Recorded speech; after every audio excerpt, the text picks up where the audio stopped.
Kaum muslimin rahimakumullah, marilah kita dengarkan Mauidul Hasanah, Maulid Nabi besar Muhammad sallallahu alaihi wasallam yang akan disampaikan Panjenenganipun Al-Mukarram Kiai Haji Miftah Maulana Habibur Rahman atau lebih dikenal dengan Gus Miftah. Kepada beliau dipersilakan.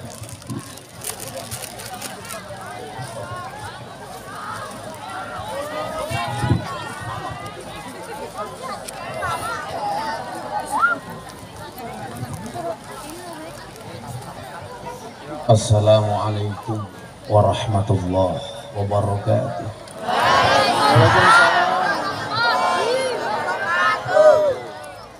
Alhamdulillahil qail. A'udzu billahi zamil alim minasyaitonir rajim. Bismillahirrahmanirrahim. Wa kullan naqussu 'alaika min amba'ir rusuli ma nuthabbitu bihi fuadaka waja'aka fi hadhil haqq wa mau'izatu wa dzikra lil mu'minin. Allahumma shalli wa sallim wa barik ala hadan nabiyil karim sayyidina wa maulana Muhammadin wa ala alihi wa ashabil mujahidin tahirin. Rabbi shrah li sadri wa yassir li amri wahlul 'uqdatam min lisani yafqahu qawli. Amma ba'du. Ala hadini wa ala kulli niyatin salihah wa qadainal qabul. Al-Fatihah. A'udzu billahi minasyaitonir rajim.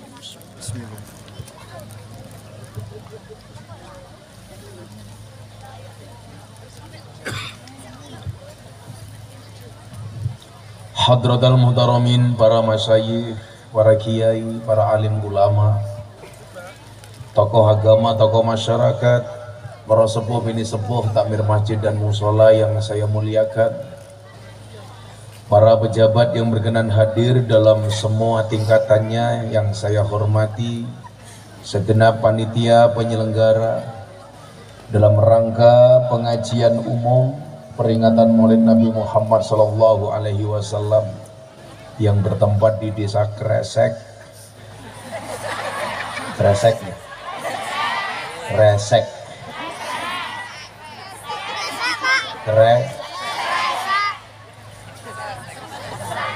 Rama jeneng sing luwih elek koyo. Kresek. Kecamatan Desane Kresek, Kecamatannya Tangi, Kabupaten Madiun, yang saya banggakan. Bapak Ibu kaum muslimin wal muslimat, hadirin wal hadirat yang hadir dan pemirsa BTV Jalan Dakwah Gus Miftah rahimakumullah. Ini lapangan apa sawah? Sawah. Aman kok meletek kabeh. Segala puji bagi Allah yang telah memberikan ketetapan terbaik bagi kita hambanya, yang menjadikan takdir kita bagian dari umat baginda Nabi Muhammad sallallahu alaihi wasallam. Tidak ada satu makhluk di muka bumi ini yang lebih beruntung dibandingkan takdir yang kita terima terlahir sebagai umat Nabi Muhammad sallallahu alaihi wasallam. Malam kemuliaan Maulid Nabi disebutkan dalam banyak riwayat afdalu min Lailatul Qadar. Kemuliaan malam Maulid Nabi di mana Nabi dilahirkan jauh lebih utama dibandingkan malam Lailatul Qadar. Padahal kita semua sama-sama tahu Lailatul Qadri khairum min alfi syahr. Malam Lailatul Qadar itu lebih baik dibandingkan malam 1000 bulan. Yang itu artinya Ketika malam Lailatul Qadar datang, kita dalam keadaan bersedekah, maka sama halnya kita sedekah 1000 bulan. Ketika malam Lailatul Qadar datang, kita dalam keadaan sholat tahajud, maka sama halnya kita tahajud 1000 bulan. Ketika Lailatul Qadar datang dalam keadaan kita beribadah, itu sama halnya kita beribadah 1000 bulan. Tapi ternyata kemuliaan Lailatul Qadar kalah dengan kemuliaan malam dilahirkannya Kanjeng Nabi. Kita mengenal malam turunnya Al-Quran, yang kita kenal dengan malam nuzulul Quran, yang Al-Quran sendiri itu hadir sebagai hudal linnas wa bayyinatin minal huda wal furqan. Tapi malam Lailatul Maulid afdalu min, kemuliaan malam Maulid Nabi jauh di atasnya turunnya Al-Quran itu sendiri. Allah menciptakan 7 hari dan menjadikan dari Jumat adalah Sayyidul Ayyam, yang kemuliaan malam Jumat bisa kita baca dalam banyak riwayat. Tetapi kemuliaan malam Jumat kalah dengan kemuliaan malam Maulid Nabi. Kita diberi anugerah malam Idul Fitri dan malam Idul Adha. Kemerian malam Idul Fitri dan malam Idul Adha kalah dengan keutamaan malam Maulid Nabi. Sehingga kemudian apa? Tidak ada satu kata pun yang bisa menggambarkan bagaimana rasa bersyukur kita kepada Allah, ditakdirkan menjadi umat terbaik sepanjang sejarah. Umat dari Nabi Adam sampai Nabi Muhammad, sekian ribu umat, tetapi yang diakui sebagai umat terbaik adalah umat Muhammad. Muhammad adalah sang pembela, Muhammad adalah sang pembeda, Muhammad adalah sang penolong. Presiden punya hak prerogatif, ngangkat menteri, memberhentikan menteri, ngangkat pejabat, memberhentikan pejabat. Tapi Nabi Muhammad memiliki hak prerogatif, bahkan mengangkat umatnya dari siksaan api neraka. Dalam satu riwayat disebutkan bahwa di sisi kanan arsy terdapat mimbarnya Nabi Ibrahim, sementara di sebelah kiri arsy terdapat mimbarnya Nabi Muhammad. Para sahabat kemudian protes, "Wahai Nabi, bukankah engkau lebih mulia dibandingkan Ibrahim? Tapi kenapa mimbarmu di sebelah kiri, sementara mimbar Ibrahim di sebelah kanan? Seharusnya mimbarmu yang berada di sebelah kanan, mimbar Ibrahim yang berada di sebelah kiri." Apa jawaban Nabi? "Wahai sahabat, sebelah kanan arsy adalah jalan masuk surganya Allah, sementara sebelah kirinya arsy adalah jalan masuk neraka. Kenapa aku berada di sebelah kirinya Allah? Saya berada di sebelah kiri arsy-Nya Allah karena saya berjaga-jaga. Karena aku tidak rela ketika ada umatku yang mencintaiku masuk neraka. Aku akan menjadi penolong bagi umat yang masuk neraka. Aku yang akan memberikan syafaat kepada umat yang dimasukkan ke dalam nerakanya Allah Subhanahu wa Ta'ala." Itulah kenapa ketika beliau mau meninggal dunia, yang diingat-ingat cuman kita, bukan istrinya, bukan anaknya, tetapi umatnya. Dengan kalimat ummati, ummati, ummati. Kenapa Nabi Muhammad memanggil umatnya? Gitu Kang Sondro, tuh error. Yang awal tadi enak goblok, gini atos. Gitu Kang Sondro. Ini lagi dia tukang son gila wis penak diotak-atik. Terus kopi ini telat.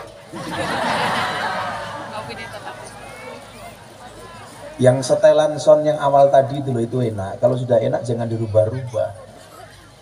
Kita itu tukang son ini nguyuh mangkat raja iwo. Mana tukang son? Iki atos kayak cangkemmu sing awal tadi lembut. Larang dibayar tak bayar santai wae Kiai Sugih. Aku ngerti panitianya anggarannya cekak. gayane nganggo jas padahal rong lunas. Cek mau sing awalmu enak banget kok malah jadi atos.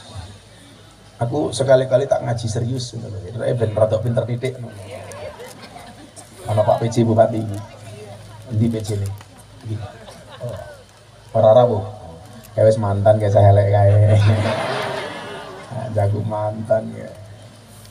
Jangan anggap mantan lah, anggap alumni biar bisa reuni. Iya ya esok nyalon meneh Pak Bupati ya senajan sering utangnya rong lunas. Cek sing setelan tadi awal loh Mas.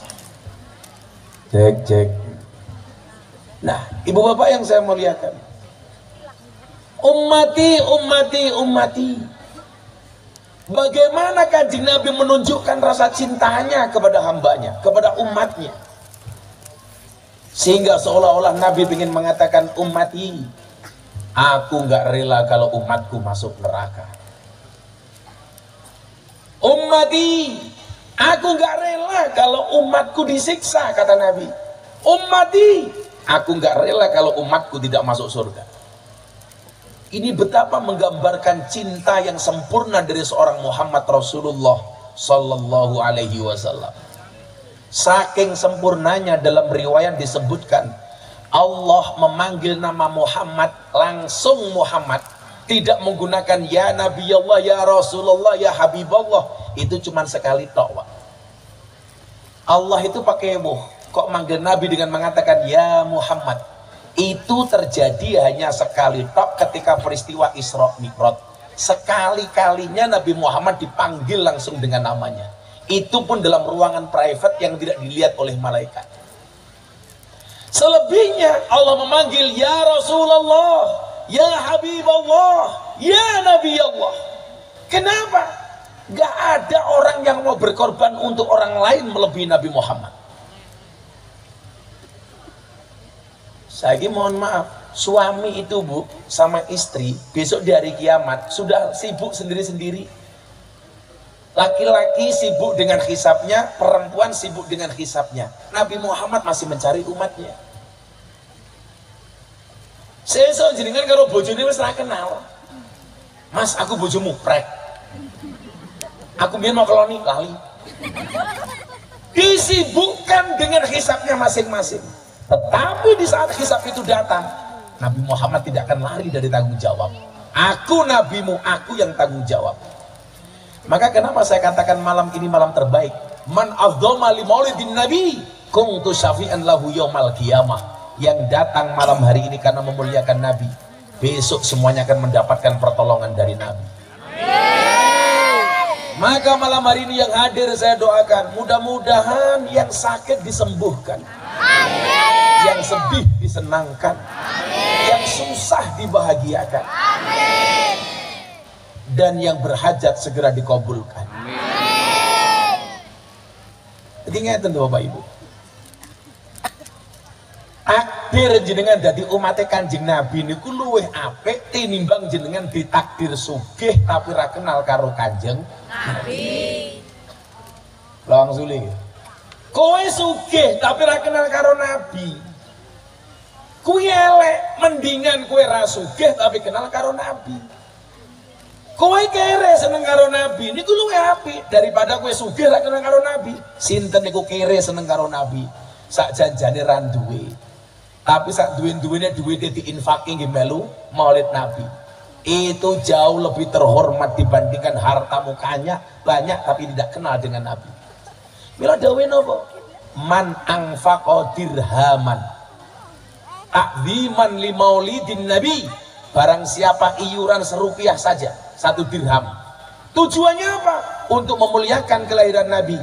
Kaman anfaqa jabalan minadzabi fi sabilillah. Dia sama hanya seperti sedekah gunung dari emas untuk fisabilillah. Mila panitia ini kudune jenengan gagah nih. Iso terwujud lah mergo jerih payahmu. Mila ketua panitia nih tak dongake mlebu surga dhisik dhewe. Mangkat bar pengajian.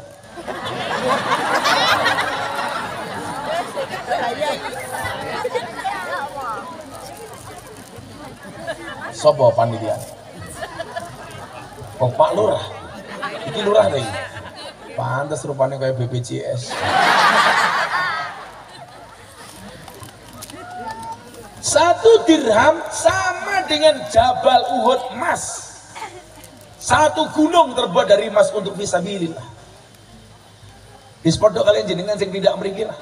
Mungkin ada yang tindak sini naik motor keluar bensin. Yakin bensinmu akan menjadi wasilah untuk mendapatkan syafaatnya Nabi. Amin. Ada yang kesini naik bis urunan. Yakin urunanmu tidak akan sia-sia, akan diganti dengan syafaatnya Nabi. Amin. Kamu duduk apa adanya, nggak kuat beli tiker, sampai duduk nggak pakai gelaran, wes jangan pernah menyesali. Gatele silitmu akan menjadi saksi di hadapan nabimu.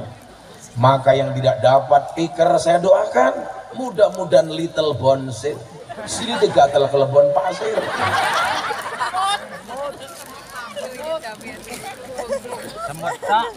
Semotok le maklum gue nguyuh racewa. Nah, maka kemudian apa? Dalam bahasanya dikatakan begini, khairul bariyah nadroh ilaiha. Manusia yang paling baik dan enak dipandang itu adalah Nabi. Jangankan orang beriman, orang kafir loh memandang Nabi itu seneng Pak. Jangankan orang yang beragama, yang nggak beragama loh memandang Nabi saja seneng. Opera gua gas meneng padang masa baduke stempel Muhammad. Bagaimana kemudian Nabi tidak dicintai? Jangankan orang baik, ahli maksiat loh sama Nabi masih dibela Pak. Makanya saya bilang begini loh Pak, orang beragama itu harus happy. Kamu jangan membandingkan happy ini wong ibadah karo happy ini wong maksiat. Kita kan beruntung Pak, pengen happy cukup gelar kloso ning lapangan, ngrungokke kiai kentir, wis happy. Tidak harus ke diskotik, tidak harus ke klub malam, tidak harus ke karaoke, tidak harus sambil teriak-teriak buka ide. Makanya orang beragama itu harus happy, supaya orang tidak mengambil jalan maksiat untuk mendapatkan kesenangan. Wong dugem ke seneng le, wong sujud ku ya seneng. Tapi aja mau banding, ke senenge wong sujud karo senenge wong dugem. Makanya nyuwun sewu, kenapa kok saya punya prinsip ngaji itu harus ayem. Sing ayem ya soalnya sing kepenak, ora dodak-atik. Kadang-kadang urip, kadang-kadang mati. Lagi mati meneh kok ora eling wae kepinggir. Jenengan kroso mboten saya tambah cilik.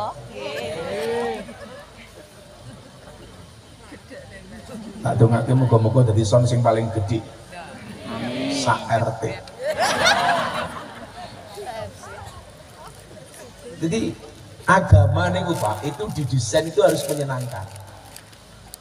Karena orang itu kalau beragama sudah seneng, dia tidak akan mencari kemaksiatan untuk senang.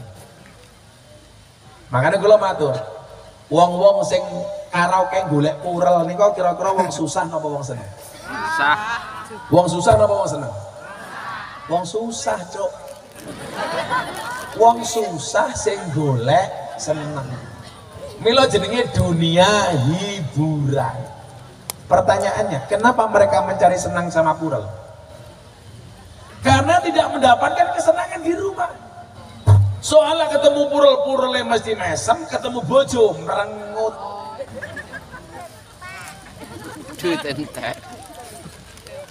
Ketemu purel diselayani alus, ning omah bojone nyentak-nyentak. Niku bojo teng Yogya lho. Ateng Madiun insyaallah. Luwih nemen. Loh, jenengan iki karo mbak-mbak purel niku ya kudu belajar, Bu. Ngopo wong kok seneng ning karaoke ketemu purel? Orang masalah ayu. Lah mong ayu mungkin bojone ning omah luwih ayu tinimbang purele. Ning nyatane napa kok kata wong lanang tasih golek purel? Karena nyuwun sewu mlebu rumpur leng guyu. Mari Om. Ada yang bisa dilayani Om. Sini Om tak peluk. Lah kowe ning omah nggih ambune wangi. Lah kowe ning omah wis ambune balsem. Karo bojone perengat-perengut. Dikeloni malah mledingi bokok. Wong ya teko. Ya melu guyu. Biasanya jilbabnya coklat.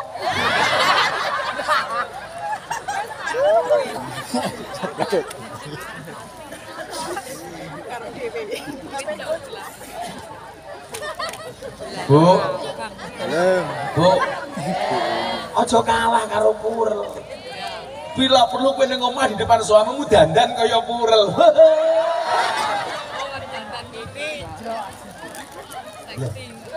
Lah ning arep bojone ora apa-apa ta Pak ya. Ora apa-apa ning arep bojone dhewe kok. Mbasan ngomong purel lurahe nyedak mau ada.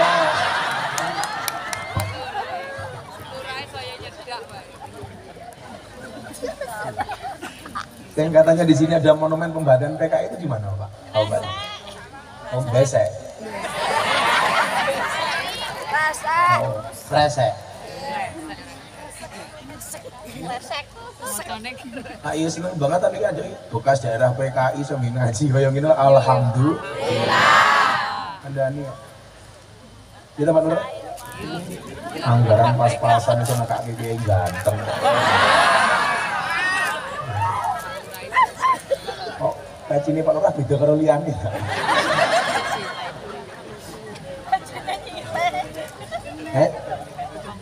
Gambar nerang. Makanya baju ini karo ndase gede ndase.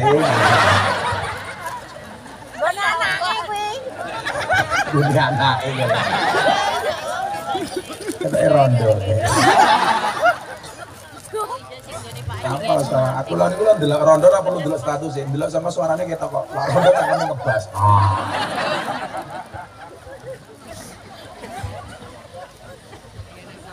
Nah, takdir terbaik itu ketika ditakdirkan sebagai umatnya Nabi. Soalnya nopo?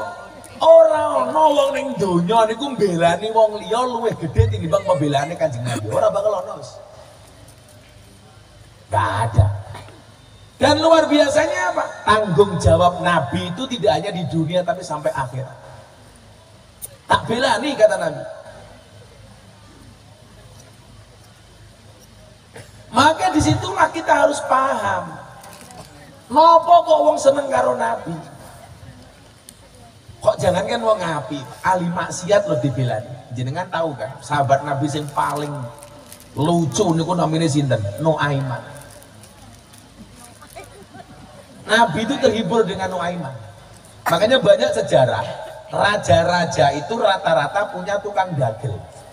Contoh, Harun Ar-Rasyid itu dua tukang dagel namanya Abu Nawas. Pak Harto niku biar jadi presiden dua tukang dagel namanya Basio. Saka Yogyo. Niku rata-rata dua tukang dagel. Presiden Indonesia niku sing ra duwe tukang dagel namung siji. Gus Dur. Soalnya luwih lucu daripada tukang dagel. Ini namung Gus Dur toh. Wong Gus Dur takoni, Gus Dur, kenapa kalau Anda membuka ceramah selalu menggunakan Assalamualaikum? Apakah karena Anda orang Muslim yang taat? Oh tidak, saya membuka ceramah dengan Assalamualaikum karena saya mau tahu ada yang datang apa tidak. Soalnya dijawab, waalaikumsalam, sing teko akeh. Itu Gus Dur. Zaman Gus Dur jadi presiden itu Bapak Ibu, Monas itu nun sewu siaga 1. Kapolri turun, Panglima turun, helikopter di atas Monas, tank turun. Ditanya, kenapa Gus? Kok Jakarta siaga 1? Iya, saya sedang latihan nyetir.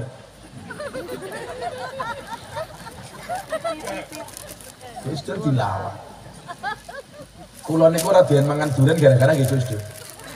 Gus Dur itu stroke yang ketiga kalinya gara-gara kebanyakan makan durian. Gus Dur itu zaman kuliah itu punya kebiasaan buruk. Nopo?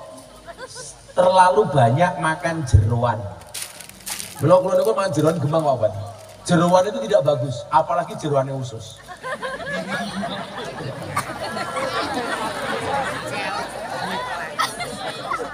Jeroannya rempel lagi. Nah, itu kebiasaan Gus Dur yang membuat hari ini saya itu ngati-ngati soal makan. Gus Dur itu kalau durian senengnya romo. Maka di dunia ini orang yang matanya bisa melihat, tidak bisa melihat, hatinya terang cuma ada dua. Satu Gus Dur, nomor dua si buta dari buah hantu. Anda tahu siapa yang digendong sama si buta dari buah hantu? Pak Lurah. Wah, kayak munyok deh biasanya.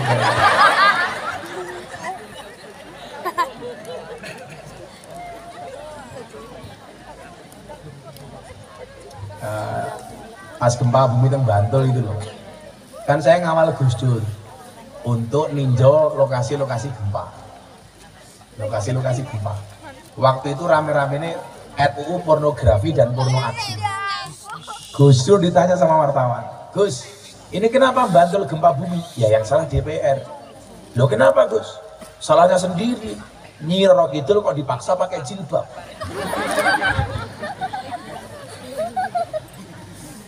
Delala wingi ning Lampung, Nyi Roro Kidul melu aku ngaji.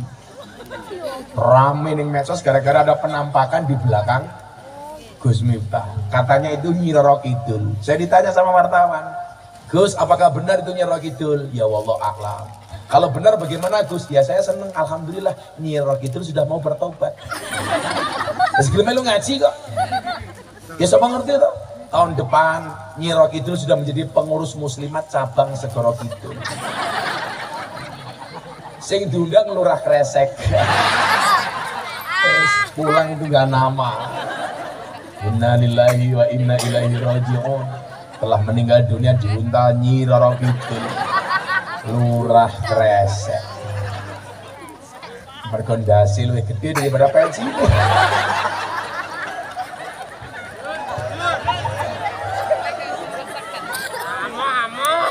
Gue Pak Lurah tak kayak duit gitu, gue pensi sing anyar ya. Lanjutan belakangnya mawon. Ya, ini mobil gue sisi tak kayak gitu. Ini apa ya kuat? Dasmu nyongko belangkon.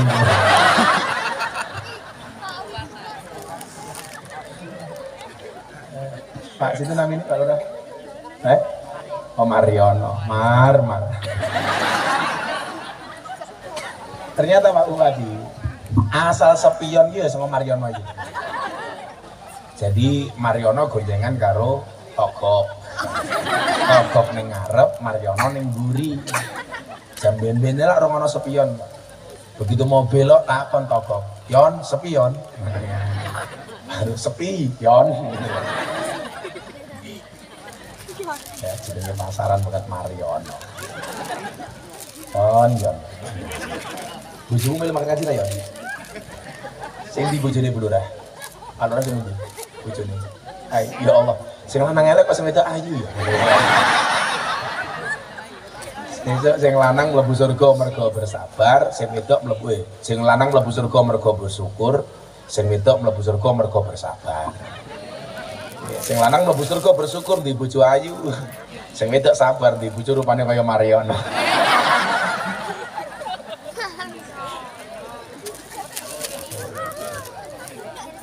Jenengan tahu Pak kebiasaannya Nuaiman itu apa Pak? Nuaiman itu kebiasaannya mendem, mabuk. Cakra saya kok kasih mabuk apa?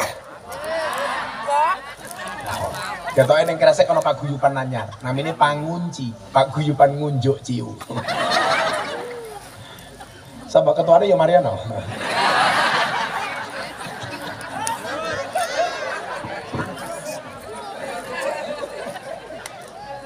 Sande Pak Mariono, aku biar ngaji di kafe ini. Sebelum saya ngaji mereka begini Pak Mariono. Setelah ngaji sama saya semuanya begini. Jangan bilang alhamdulillah. Dulu sebelum ngaji mereka begini pakai botol, sekarang begini pakai galon. Si Nuaiman tuh gaweannya mabuk, tapi orangnya lucu. Pagi-pagi bawa bakul makanan kepada Nabi. Nabi diajak makan. Begitu rampung makan, mikirnya Nabi akan dibayari sama Nuaiman. Nuaiman minggat Pak. Dicelok karena Nabi, Nuaiman, kok enggak kamu bayar? dijawab, ya ora pantes to, masa umat bayari nabi. Saya pinter deh karena Pak Bupati, masa lu orang bayari bupati? Niku Nuaiman. Loh, lah coro kita kan guyon ning verbal, Pak. Nuaiman itu sudah tindakan. Ketika Utsman bin Affan jadi khalifah, pengganti Umar, itulah ada orang buta masuk masjid. Goleki hamam, hamam niku napa? Toilet. Ainul hamam. Lah, ketemu sama Nuaiman. Dituntun sama Nuaiman ke mimbar masjid. Akhirnya si buta ini kencing di mimbar masjid. Diseneni wong masjid. "Oh, manukmu kuwi lho. Mesti jenenge Mariono kuwi."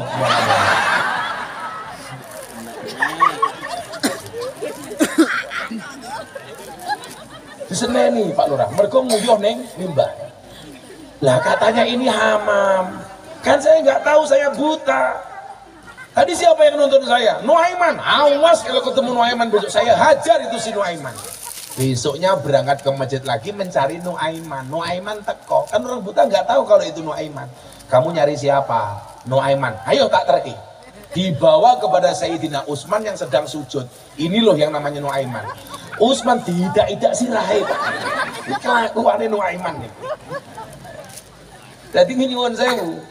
Guyon kaya awake dhewe ora ono apa-apane Pak Bupati. Ora sing luwih bosok jenenge Nuaiman.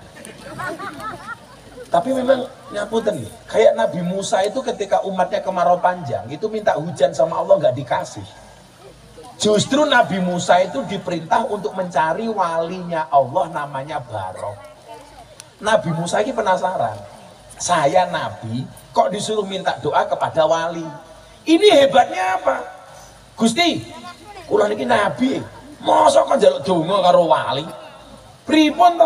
Apa jawaban Allah? Innahu yudhikuni fil yaumi salasa marrat. Karena wali Allah yang namanya Barok itu sehari bisa membuat aku tertawa minimal 3 kali.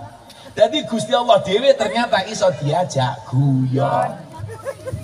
Milo lak Mariono tak ajak guyon nesu ya berarti ngalang-alangi Gusti Allah. Ya rasa nesu yon. Bojone malah bengok, yes modaro. Ini menarik.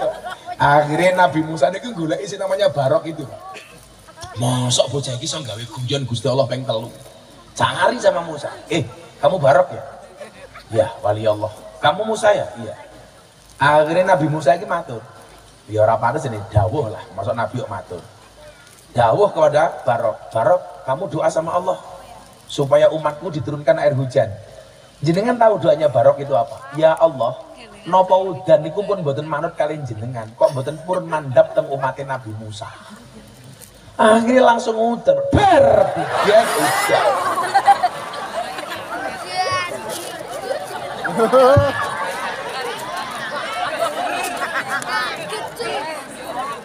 Lagu ngempet ngelak Cok. Clara kaget tapi ngombene kapan kok.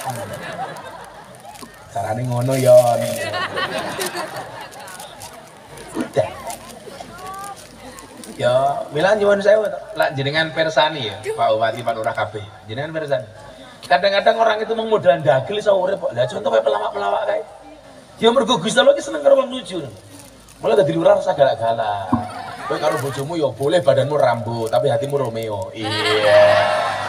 Mariono boleh bodinya atletis, tapi hatinya Teletubbies. Iya. Berpelukan. Loh, tingkatan tertinggi dalam rumah tangga itu, Mbak, itulah ibu. Mula abah itu nopo? Guyon. Jadi kalau bisa kita itu sama pasangan di rumah itu nggak usah ngomong yang serius. Diajak guyon saja, Pak Lurah. Karena menurut Nabi, tingkatan rumah tangga yang paling tinggi itu adalah ketika suami dan istri bisa bercengkerama dengan receh. Itu dur. Mosok kok ngomong ning omah dadak arepe kelon dadak anu. Kowe milih sapa? Aku Prabowo. Lah kowe sapa, Bu? Aku Ganjar. Ras do kelon, Cuk. Abot temen gitu loh. Arepe kelon dadak ngomong pilpres. Ya kudune mlebu kamar karo guyon. Santai wae Pak Lora. Tul jaina ora nutul ora penak. Nutul krasa penak sing didudul dangak-dangak.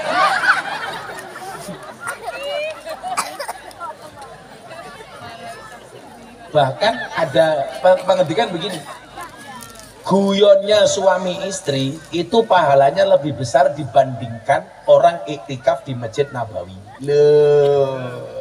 Jenengan yang Nabawi bayar 30 juta lah, guyon karo bojomu kalau ora santai. Bojomu turu ngiler, golek ember tadahe cangkeme nyoh. Sing santai mohon, rumah tangga itu dibuat yang sederhana saja, enggak usah jimat-jimat. Arepe turu dadak ngomong ke sing ora-ora. Ini kok sekarang begini, alas. Guyon mawon. Kalau bisa istrinya tidur, kok cangkeme rada mangap, kok tak cemplung uyah nyoh. Lalu itu biasa Pak, istri masuk selimut tak antur 200 dong. Ayo lanang karo wedok, ternyata survei membuktikan entutnya orang laki-laki itu lebih banter dibandingkan perempuan. Lawang wedok ini kurang entutnya bukan banter, lanang mesti banter. Kenapa laki-laki kentutnya lebih banter dibandingkan perempuan? Mergo cedak mik.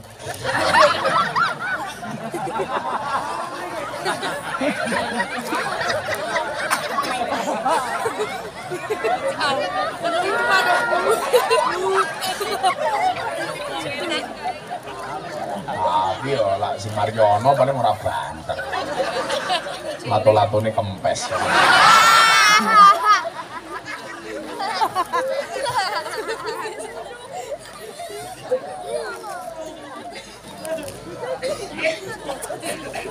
Selalu ala Nabi Muhammad. Nuaiman yang biasanya mabuk, tapi luar biasanya apa?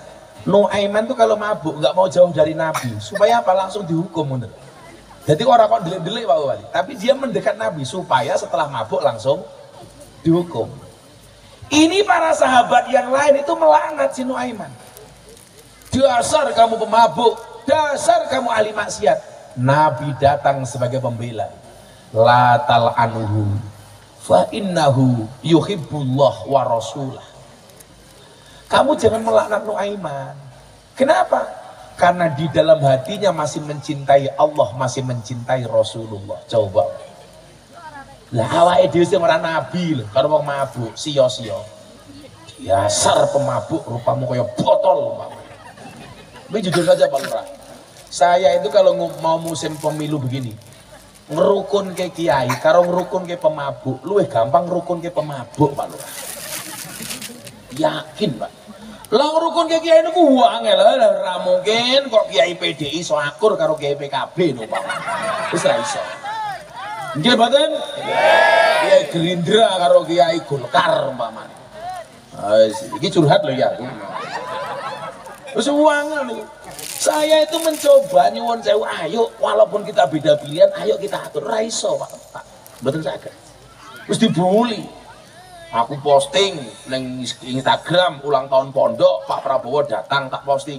Yo, saiki kiai ini berpolitik. Loh. Aku umpamane karo Pak Prabowo, lurah karo Pak Ganjar, kowe karo Mas Anies, lah yo ora apa-apa. Tapi kenapa kita gak bisa akur hanya gara-gara beda pilihan? Wis angel. Tapi lak ngumpul ke wong mabuk, alah sak botol kuwi lho, aku ora omong. Ayo mabuk, Cok. Oke, wis. Sak botol Pak Civas, ciu plastikan.